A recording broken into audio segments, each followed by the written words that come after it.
Պարոն Փաշինյան, Հայաստանի Հանրապետության կառավարությունը վերջին տարիներին բազմաթիվ բարեփոխումներ է իրականացրել դատաիրավական համակարգում, ահռելի ռեսուրսներ է ներդրել այն բանի համար, որ մեր քաղաքացիները ունենան արագ եւ արդյունավետ արդարադատություն։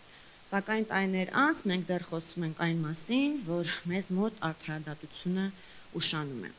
Ես պետք է խնդրեմ ձեր կարծիքը այս առումով եւ խնդրում եմ ասել, որը պետք է լինի Հայաստանի Հանրապետության կառավարության դերակատարությունը եւ դատական իշխանության տարբեր դերակատարների պատասխանատվությունը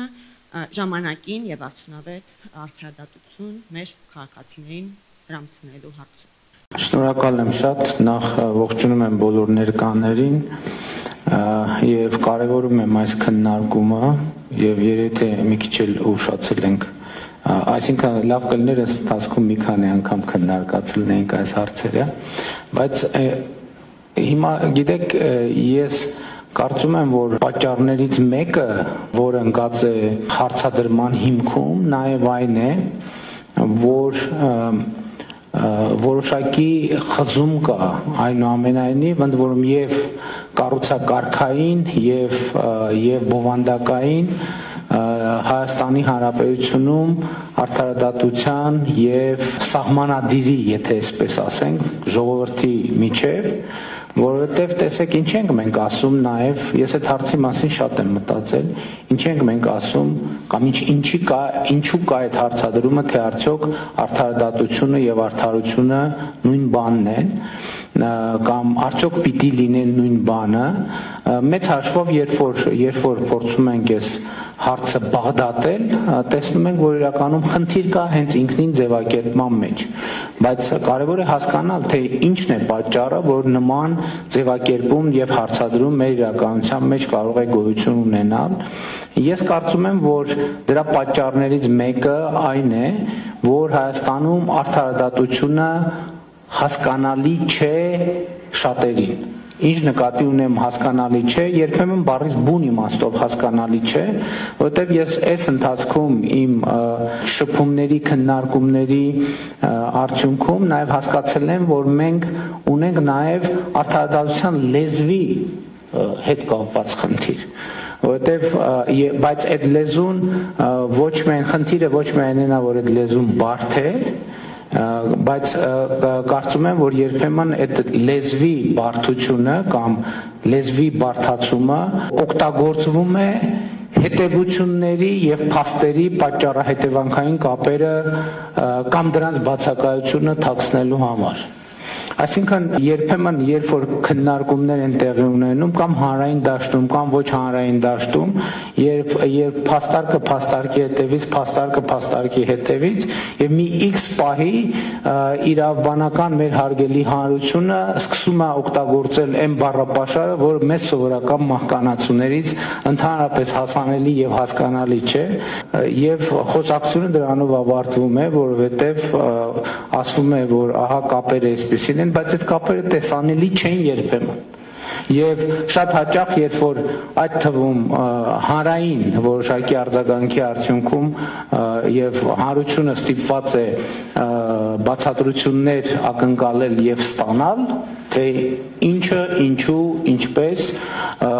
ամեն ինչ հանգում է դրան եւ այստեղից է գուցե նաեւ պատճառը, որ վակուում է առաջանում եւ երբ որ իմիջիայլոց ուզում եմ ասեմ, որ երթվյալ ատենակալների դատարանի գաղափարը կապ ունի նաեւ սրա հետ, որովհետեւ երբ որ կողմերը չկարողացան երթվյալ ատենակալներին հասկանալի լեզվով բացատրել ինչը ինչոց է, իրանց խնդիրն է։ Հիմա մեր խնդիրն է, որ մենք չենք կարողանում հասկանալ ինչը ինչոց է, կամ հանրությունը չի կարողանում երբեմն, միշտ չէ, բայց երբեմն չի կարողանում հասկանալ ինչը ինչոց է։ Եվ այդ երևույթը մեր իրականության մեջ իմիջիայլոց շատ կա։ Երբ որ քննարկվում է որոշ դեպքերում, ասենք օրինակ 1000 ներողություն, ես զուգահեռս ուղղակի չի, մեթոդաբանական է, երբ որ քննարկվում է, որ օրինակ մշակույթը ի վերջո հանրությունը պետք է հաղորդակցվի մշակույթի հետ, հասկանա այդ մշակույթը։ Դե ասում են, գիտեք, ինձ սա այնուամենայնիվ էլիտար մշակույթ է։ Այս ոչ բոլորը պետք է հասկանան, սա նեղ շրջանակի համար մշակույթ է, այնպես որ սա է ճիշտ ուղղությունը։ Այստեղից հարց է ծագում, շատ լավ, եթե դա նեղ մշակույթ է, հանրությունը հարց կտակ, ասի ինչի եմ ես հարկեր վճարում, որպեսզի այս մշակութային հաստատությունները պահպանեմ, որպեսզի նա արտադրի մշակույթ, որ անցնում է դատարկ դահլիճներում կամ 5-6-7 հոգու ներկայությամբ կամ 15-20 հոգու ներկայությամբ, այն պատճառով, որ այդ մշակույթը ինձ հասկանալի չէ։ Եթե ինձ հասկանալի չէ, հասկանալի է թողնա վճար այդ մշակույթի գոյության եւ հետագա գործունեության համար։ Էլ եմ ասում, այստեղ հանկարծ խնդրում եմ սխալ չհասկանաք, բայց նույնն էլ արդարադատության դեպքում է։ Բայց որ դե գիտեք ինչ կան այսպիսի բարդ իրավական հանգույցներ, նրբություններ, որը այդպես է իրականում։ Ես չեմ ասում որ բարդ հանգույցները չկան։ Ես ասում եմ հանրությունը պիտի հասկանա ինչ է տեղի ունենում եւ ինչու։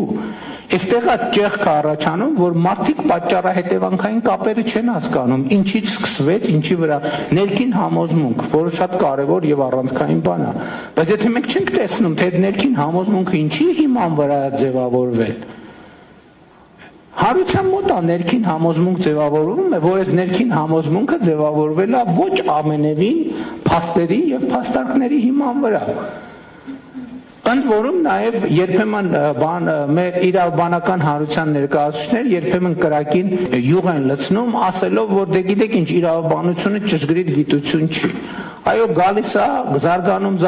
դե կարա սենց էլ լինի եզրակացությունը, կարա նենց էլ լինի։ Սա ֆունդամենտալ պրոբլեմ է, որովհետև այսինքն ես կասեմ, գիտեք ինչ, մենք ասում ենք ինչի է ուշանում արդարադատությունը ոչ այնքան ուշանում, որտեղ տեղ չի հասնում։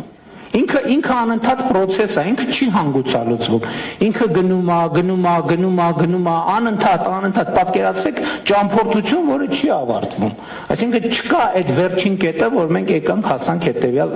եզրակացության,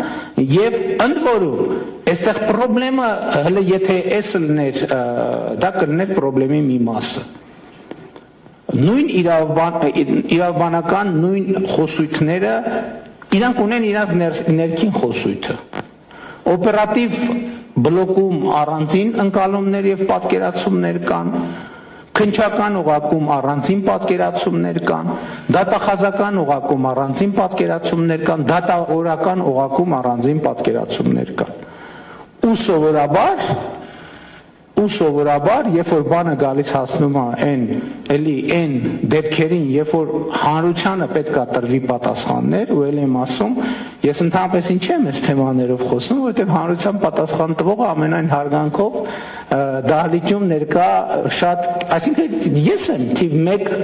պատասխան տվողը հանրության, թե ինչի ես մեկը նենց, այն մեկը նենց, այն մեկը նենց, այն մեկը։ Եվ ես այդ պատասխանը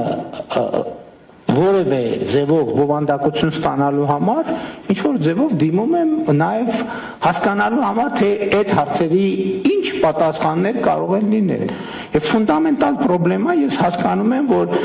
ներսում է տարբեր օղակներում, քննչական օղակում, օպերատիվ օղակում, դատախազական օղակում,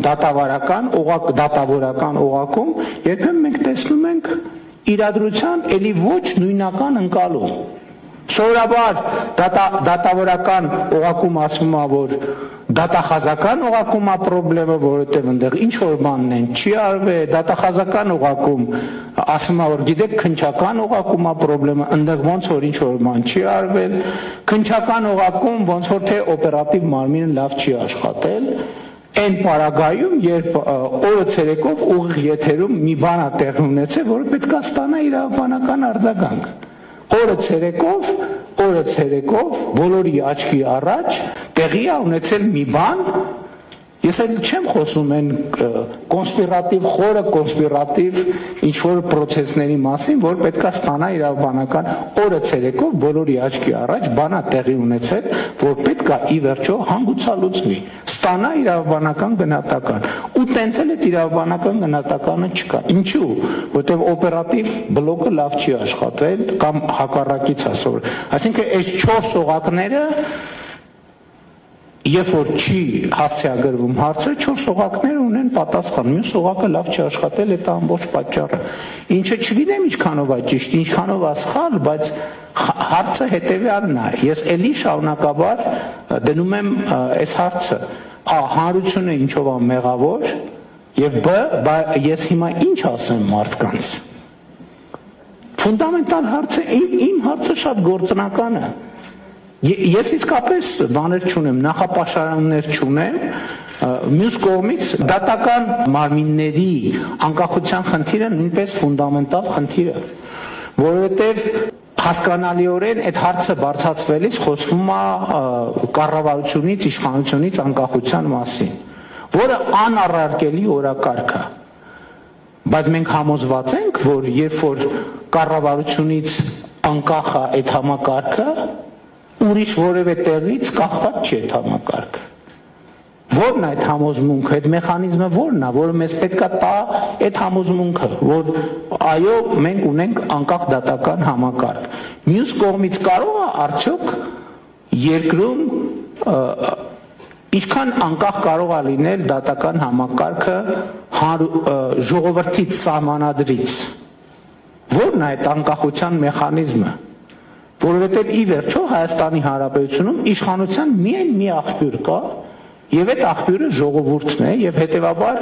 ժողովուրդը պետք է նաեւ հնարավորություն ունենա հասկանալ ինչ է տեղի ունենում իր ստեղծած ինստիտուտների հետ, ինչպես են այդ ինստիտուտները աշխատում, ինչ նպատակ են հետապնդում, ինչ արդյունք են գեներացնում, եւ սրանք հարցեր են, որոնց կարծում եմ նույնպես պատասխան պիտի տրվի։ Չնայած ընդհանուր առմամբ ես խոսեցի կառուցակարգերի մասին, ես կարծում եմ, որ ընդհանրապես ճեղք կա ժողովրդի եւ իրավակարգի միջեւ։ Այսինքն Հայաստանում հաստատված իրավակարգի եւ ժողովրդի միջեւ, ու իմ գնահատականը եղել է եւ շարունակում է մնալ այն, այս ընթացքում ես միայն համոզվել եմ դրանում, որ այդ իրավակարգի ճեղքը կախված է եւ կապված է նաեւ նրա հետ, որ ըստ էության բոլոր սահմանադրական հանրաքվեներում եղել է որոշակի հանրային ընկալում եւ համոզմունք, որ այնուամենայնիվ պաշտոնապես արձանագրված արդյունքները սահմանադրական հանրաքվեների չեն արտահայտում ժողովրդի կամքը կամ ճշգրիտ չեն արտահայտում ժողովրդի կամքը։ Ես դրա մասին շատ խոսում եմ հիմա տարբեր տեղերում իրական Հայաստանի գաղափարախոսությունը ներկայացնելիս, որով բնականաբար չեմ ծանրաբեռնի այսօր ձեզ, բայց սա նույնպես շատ կարևոր նրբություն է եւ ես այստեղ ֆունդամենտալ խորը խնդիր եմ տեսնում նաեւ նրանում, որ ժողովրդի եւ իրավակարգի երկրում հաստատված իրավակարգի մեջ օրգանական կապի խնդիր ունենք մենք։ Եվ այստեղ նաև որոշակի ճեղքեր են առաջացել եւ իմ կարծիքով այդ խնդիրները առաջանում են, ձևավորվում են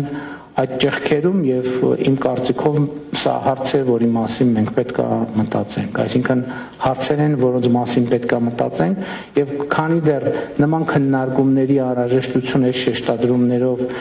կա եւ մենք այս քննարկումները իրականացնում ենք, համեն դեպս դա վկայությունն է այն բանի, որ մենք չենք հասել այն կետին, որին ուզում էինք հասնել։ Շնորհակալ եմ։